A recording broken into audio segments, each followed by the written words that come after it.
Alrighty, let's open one of our brand new JBL SCL-2s. So right now what I'm looking for is to just get the back box out of it because we're gonna start to cut the holes now in the wall for our front JBL speakers now. These are about 98 pounds a speaker.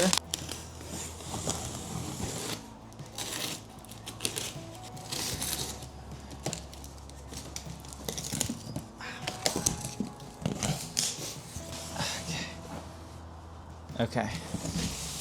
So this is our baffle and assembly grill. And now let me pull out the...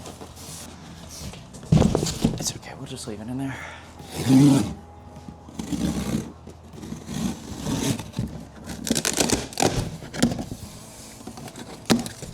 I do not want to screw this up, so probably best to read the instructions. All right, so let me get this all out and then I will take it up and we'll start to get our holes cut. Alrighty, so we're getting our center line marked out here and we'll come over here and we'll measure. So this is our back box. So now we figured out where our center is, and since we're doing a Stewart screen, we have to make sure that there's enough room here for our bottom bar. So we left 6 inches here, which that's gonna line up perfectly with our second row by the time you're in your seat, and that'll be perfect. So these speakers are roughly 48 inches tall when they're all installed. So we made sure that we had enough room up and down, because up there you can see very faintly the red line. That's the top of our screen, which also has about an 8-inch cut from it. That is where the speaker kind of has to die per se. So we're gonna hit the bottom here, and then our speaker will fit perfectly. And you can see that we marked out on the floor here where each speaker is going to go. So we have our 3 SCL-2s up front. They're going to be perfect. They're close enough in from the sides that the sideband will not hurt it when it does mask, but that should be acoustically transparent as well. So even if there is a bit of an issue, it's not a big issue. Then we have our SCL-4s. So as of now, what we're going to do is we're going to get our SCL-4s in on the secondary row, and we're going to get our holes cut in the back for our SCL-4s in the rear as well. We'll have all of our speakers, at least holes cut and ready to go. And now we'll get to the install process. So up here we have our connections here. We're using a single amp design. These do allow for bi-wire or bi-amp as well. Just for this though, we chose to do a single amp design and powered at 300 watts, which is perfect. You grab the vacuum and we'll get our first hole cut and we'll strip our first set of wires.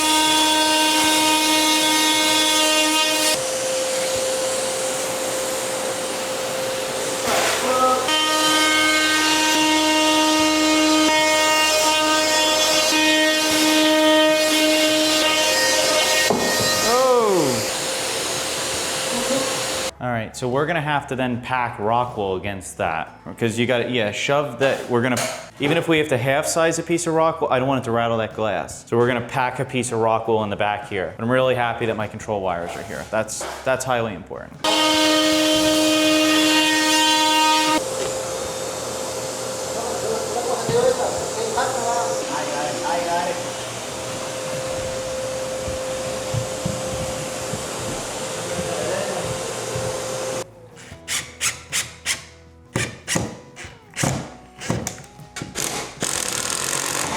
Jesus Christ, my God!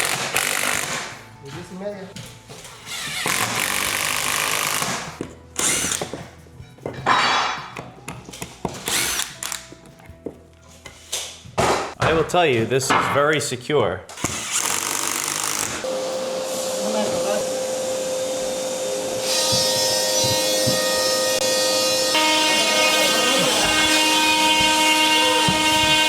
Thank you, Carlos. Thank you, Carlos. Oh yeah, baby.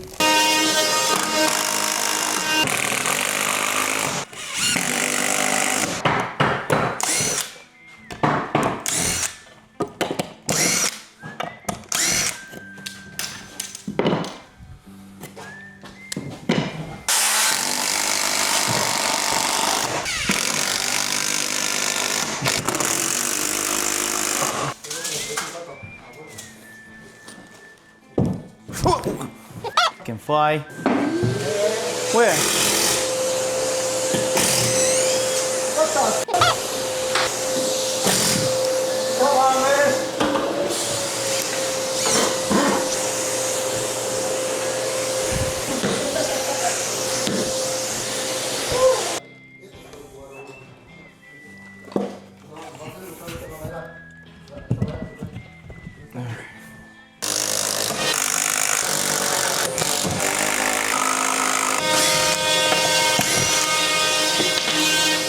Okay, so everything's here already. I already have one of my SCL-4s open. What I'm gonna do is actually grab my back box for the SCL-4 so we can get a measurement. So you're basically just gonna hook up one side and it's gonna do the job inside.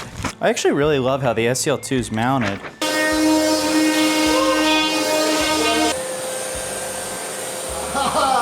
We special ordered the screen with special material that is perforated so that the sound travels through with no distortion.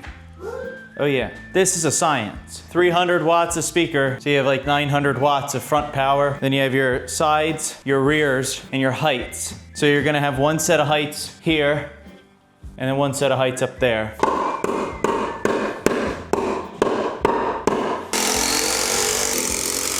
We also measured these to fit the speakers with the dimensions that they gave us, and apparently they don't fit.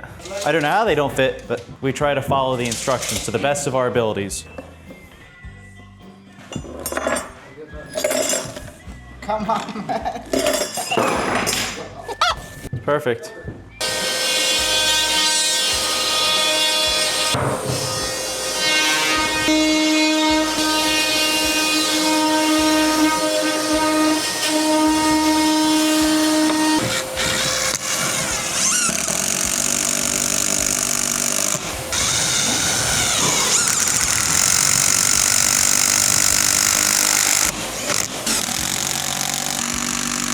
So while none of the actual speakers are going in today, this is one of your most crucial steps to get everything right and make sure that you are prepared once paint happens, that now you're gonna start installing speakers. So this is the very dim light at the end of a very long tunnel. Fortunately, we're almost there.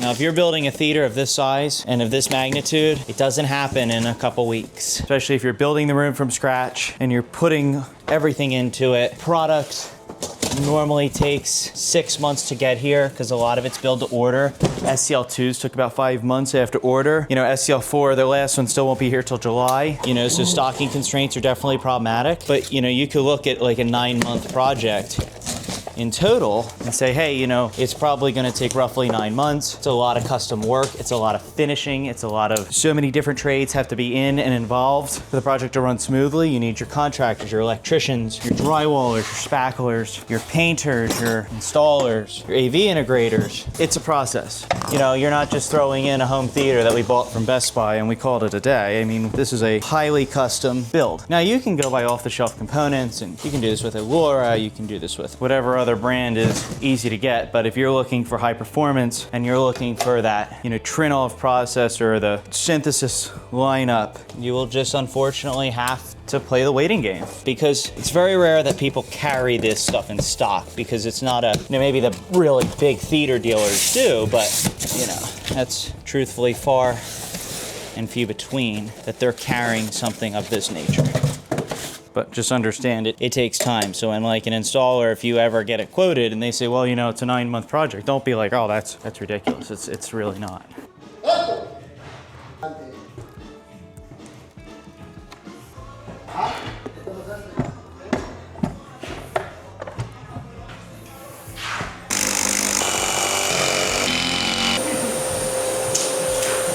You can see all of our lights are spackled in.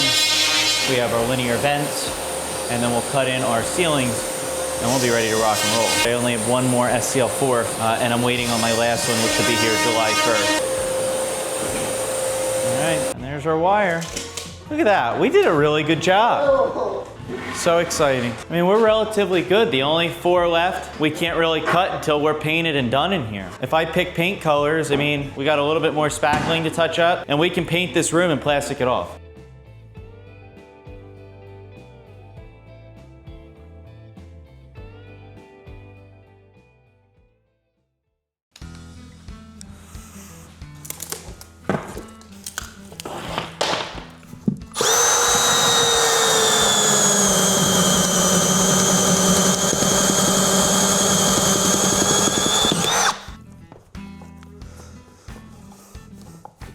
This is for our subline, so I just want to make sure it's down there so that if we do cut in our next 8x8 sub, we have an area for it. So I'm going to do the same thing over here.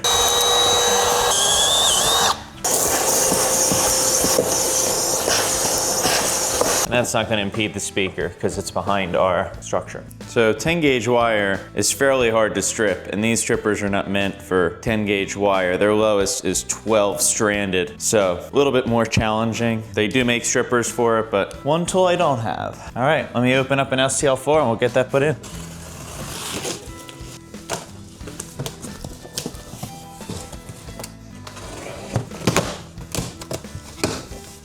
That's the biggest bag of silica gel I've ever seen.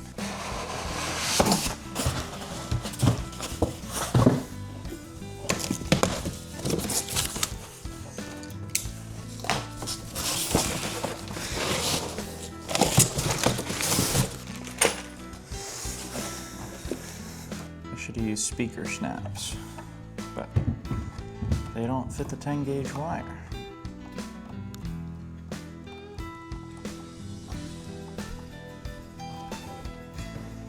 Okay, so let's stick our piece in.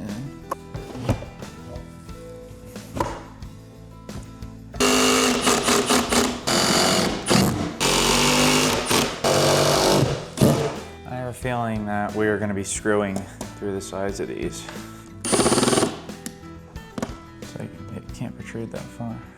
All right, so unfortunately we have to wait for this SCL-4 for a little while, but 3 boxes in now. So now the last part is to install the 4 in-ceiling speakers, but I think I'm gonna wait on that for another day. So that was the installation of 3 of the JBL SCL-2s and 3 of the JBL SCL-4s. So hopefully that one gets here promptly, and we'll get that last one installed and we're moving to the finish line. So thanks for sticking along for this one. I hope you enjoyed the install process.